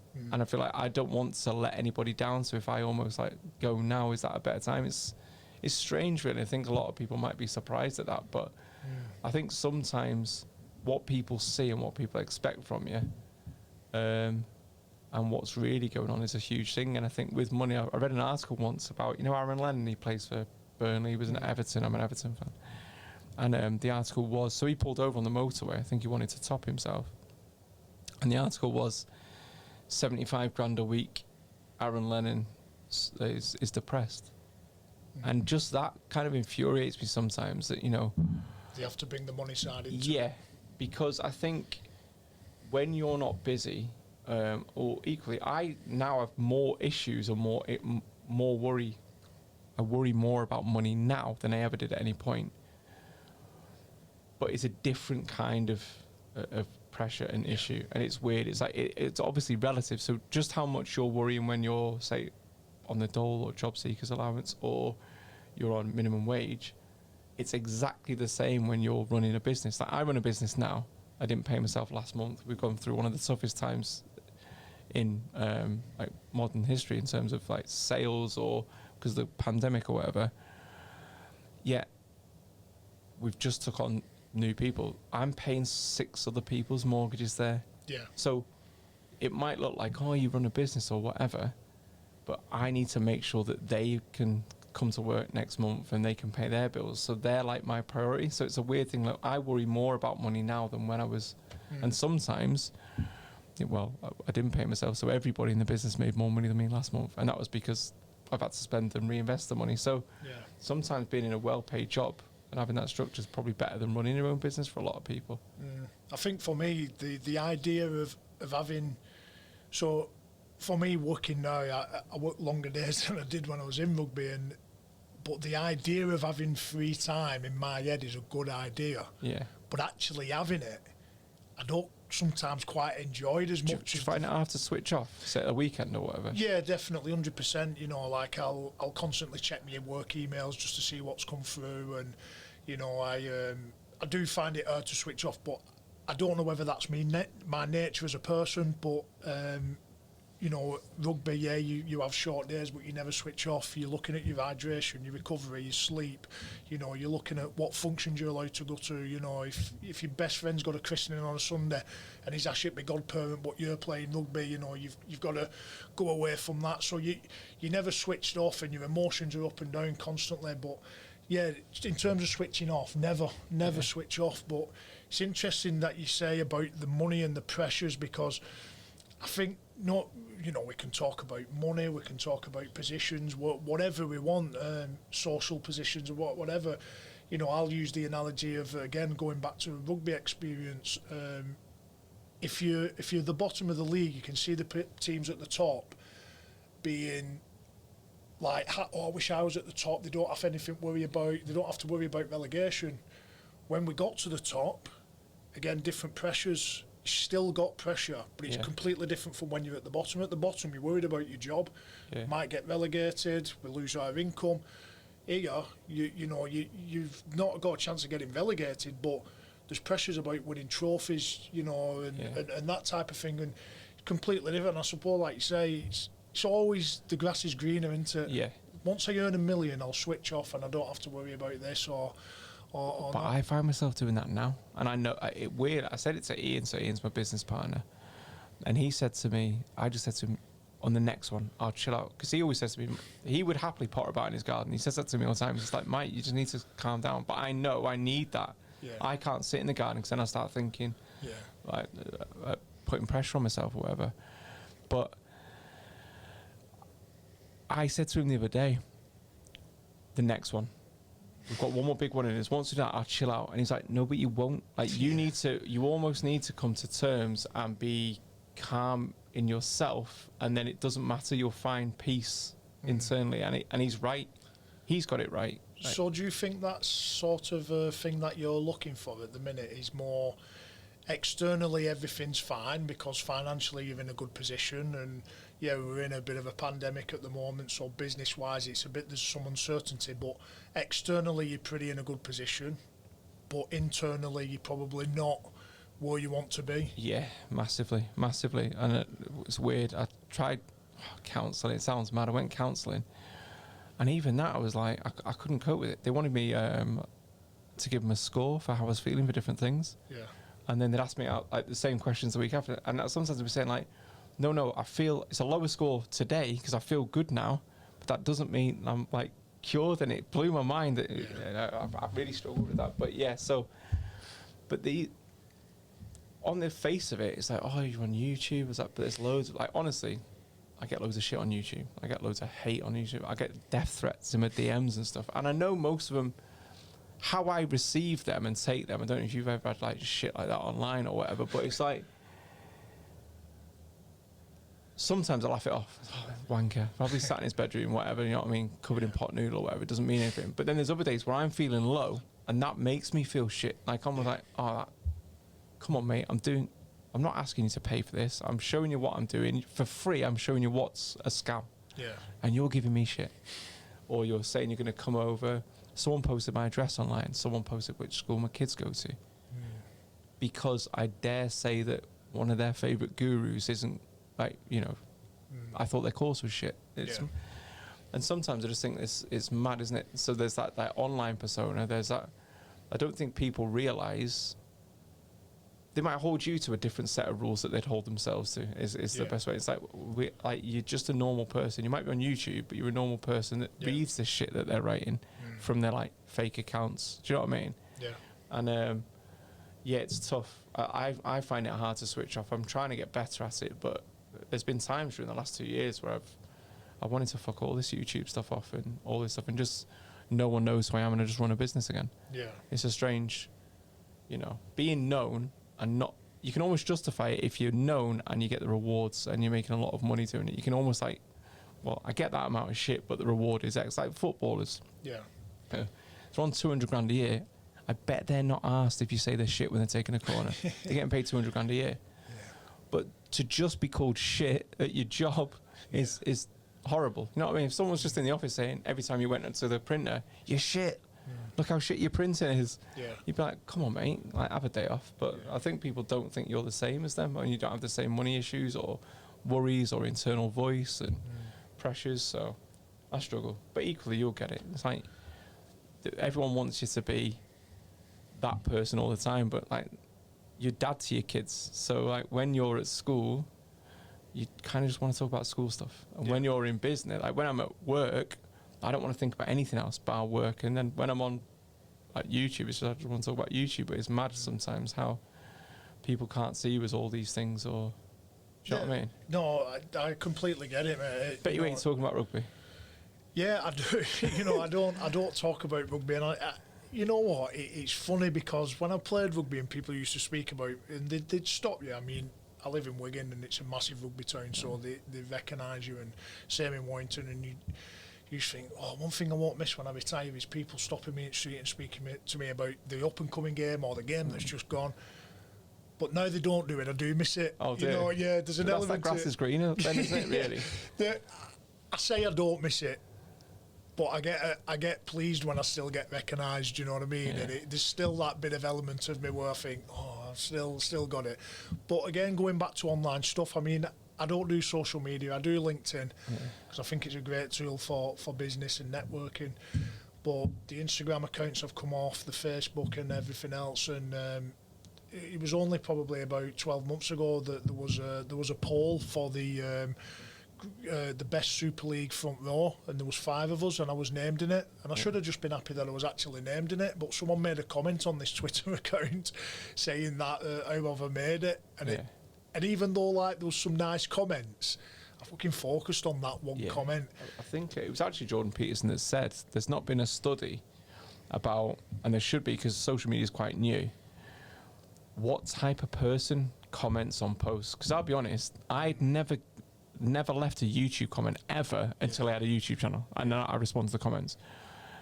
And even if I hated a video or didn't agree with it, I would never ever go, I'm gonna leave a comment for it. And that blows my mind that some people do that. Yeah. Well, by the looks of it, for most of their day, like the Daily Mail comments. So it'd be interesting to know what type of person that is. But you're hardwired to focus on that negative one. So I get it all the time. So my videos, and it sounds mad now, like I'm obsessed with it, but I get stats. My videos run at about 98% thumbs up to thumbs down rate. So 100 people watch it, 98 people think it's good to leave a thumbs up, 2 people leave a thumb down. And I think, how the fuck can you give a thumbs down to that? Like, what did you expect this video to be? And then I go back to this thing. There's a video on YouTube, and Ian mentions it to me all the time. There's a video called David Attenborough Talks About Giraffes. And it's a 4-minute video, and guess what it is? It is a video about giraffes, and David Attenborough talks about it. It's got 35 thumbs down. It's just like, why did you click it? Yeah, like, number one, what were you expecting? Number two, like, it wasn't going to be anything else. Like, you're an idiot. So if David Attenborough can get 35 thumbs down for fucking giraffes for 4 minutes, then of course you're going to piss some people off. It's mad, isn't it? Yeah, it is completely mad. I'm the same. I mean, I've never put a thumbs down on a YouTube video. I only ever like them, and I've never left a comment. No, I'd never left a comment. It's mad. But then some people do this full time, but they'll never do it from their own. Yeah, and I think it's Did you win then? Did you win? Best front row? No, I didn't. No, I didn't make it. I was gutted. Yeah. But I didn't expect to be honest. I played in a good team with Adrian Morley and Gaz Carvel. There was the 4 runners for it, and they won, But like I say, there was one negative comment there, and it fucking pissed me off, really. Yeah. But I shouldn't let it get to me, everyone's got their own opinion, and it's a good saying that, don't say anything on social media or on the internet that you wouldn't say to someone's face, know, and I'm just not one of these people who buys into the commenting on stuff. I get bum chin a lot. Bum chin. Fucking bum chin. I didn't know I had a bum chin until I started on YouTube. It was a surprise to me. But equally with that, I went to school every day and someone mentioned it. It's like, so you mentioned, and you're a grown man mentioned it. Like, what are you doing? But I think we grow a little bit more sensitive as we get older as well, don't we? I think I have anyway. I'm a little bit more sensitive to things, and I go back to when I played rugby and I come away from it, and the people not getting in contact with me who I thought would be, who were my friends, and there's a little bit of me that's like, am I being a bit too sensitive towards this situation? And looking at myself and doing a bit of self-development, I am a sensitive guy. I've got feelings and emotions, and it's normal to feel like that. But I think the danger is when it's what you said earlier about if we carry it around with us, we're stood in the shower and we're still thinking about it, catching it and just saying, you know what, this is just silly, it's not the right thing to do, and just trying to sort of forget about it. And a good skill that I've learned is laugh at myself when I'm having these conversations. Just to finish, Mike, what would you constitute to be success? Because a lot of people who might have the minimum wage or average wage might say, well, having £1 million in the bank is successful, but what would you class as success for you personally? it sounds cheesy, but it's honestly, it's like just being like happy. But then I know when I've heard other people say this, I would not believe him until but I've now find myself in that position. But honestly, if you're happy with what you've got and your family and friends and stuff like that, and you have a good time, and you do have the option to go to some of the places that you want to go and go away and enjoy like memories and create memories with family, like that is, it's like being probably like content with in yourself. If you can sit there relaxed and you don't have anxiety and you don't worry about things, like that would be the ultimate success for me. But stupidly, I know that's the answer, but I have convinced myself if I just have another big business and then I can work on those things, when the reality is, you know, monks are some of the happiest people in the world, and they've not got a pot to piss in, have they? Do you know what I mean? So, but equally, there's pressure if you've not got anything. But I also think not wanting things that you see people online and not buying into that social media type of stuff, all them things. So just being content in what you do, happy in what you do, enjoy what you do, make the most of your family and friends that you've got, the real ones, I suppose. Yeah, it's been said on this podcast many a time, and I think that not wanting things, I use the word gratitude really. Yeah. Having the gratitude that, I can sit there and on my couch at night and think, I'd love to earn a little bit more money, and then I've got to sit down and take a step back and think, you know what, I've got food in my fridge, I've got money in my bank. Yeah. Some poor bastard who's just, sleeping on the streets, who's got absolutely nothing, and his life's in turmoil. I've got 3 healthy kids, and should be so fortunate for what we've got. And if we can take that quality in life, I believe that it has a massive impact on us. It's one thing I'm trying to teach the young kids now. I go around and do mental we call it mental fitness, but it's giving kids coping strategies, and sometimes we sort of have the disease of more, don't we? We want more. Well, it just brings unhappiness. So I think if we can teach them gratitude and say, you know what, you've got enough for what you need, be happy, and as an outcome of that, then you can get the external things on the back of it. That's just my opinion on it. So yeah, no, I'd agree, 100%. Thanks, Mike. No worries. It's been an absolute pleasure, mate. I've loving your content online. It's brilliant, and you do give off a different persona online as you do. Do I? Disappointment in real life? No, mate. No, it's such an interesting chat. That, I mean, we normally only do about 40 minutes to an hour. I think we've done nearly 2 hours there. And that's always a good sign for me when we've been able to chat, and it's just flowed. And to be honest, there's times where I've just forgotten I'm actually in an interview here. So fantastic. No worries. Thanks very much. Appreciate it. Cheers. Thanks very much.